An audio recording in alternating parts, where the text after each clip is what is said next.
நம்ம எல்லாருமே கர்ம வினை தீர்க்கும் பரிகாரம் அப்படிதான் நம்ம பார்த்துட்டு இருக்கிறோம். கர்ம வினைன்னா என்னங்க? நம்முடைய இந்து சாஸ்திரம் போன ஜென்மத்தின் தொடர்ச்சி இந்த ஜென்மம், இந்த ஜென்மத்தின் தொடர்ச்சி தான் வரும் ஜென்மம், இப்படிதான் சொல்லியிருக்கு. எல்லாருமே நல்லா படிக்கிறாங்க, பிஇ படிக்கிறாங்க, எத்தனை பேருக்கு ஜாப் கிடைக்குது, எத்தனை பேர் பெரிய லெவல்ல ஏர்ன் பண்றாங்க, எத்தனை பேர் அப்ராடு போறாங்க, எத்தனை பேர் ஆன்சைட் போறாங்க அப்படின்னா கிடையாது. அப்ப இதுக்கெல்லாம் காரணம் என்ன? ஒருத்தர் நிறைய மார்க் எடுத்திருப்பார், அவர் சாதாரண வேலையில இருப்பாரு, அவருக்கு கீழே படிச்சவர் அவருக்கு மார்க் கம்மியா எடுத்திருப்பார், பெரிய லெவல்ல ஜாப்ல இருப்பார்.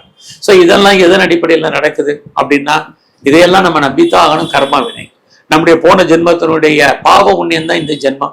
ஸோ போன ஜென்மத்தில் நல்ல புண்ணியம் பண்ணியிருந்தோம்னா நல்ல ஒரு வாழ்க்கையில நமக்கு நல்ல வேலை, நல்ல வருமானம், நல்ல சம்பாத்தியங்கள், நல்ல கணவன் அல்லது மனைவி, நல்ல குழந்தைகள் அமைவதற்கான வாய்ப்பு இருக்கு.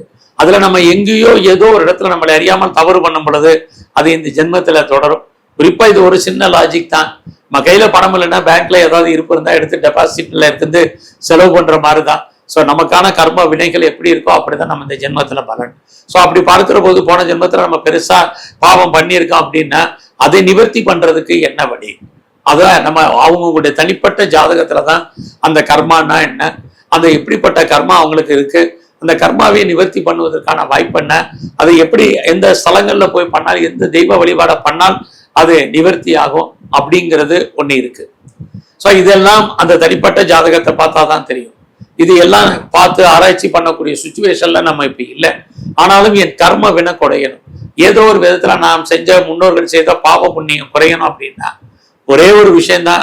எல்லாருக்கும் உங்களால முடிஞ்ச வரைக்கும் உதவி பண்ணுங்க. குறிப்பாக அன்னதானம் பண்ணுங்க. அதுவும் புதன்கிழமை சனிக்கிழமை பண்ணுங்க. ஏன் என்னுடைய இந்த புதன் சனி அப்படி சொல்றேன்னா, கர்மா காரகன் அப்படின்னாலே அது சனி பகவான் தான்.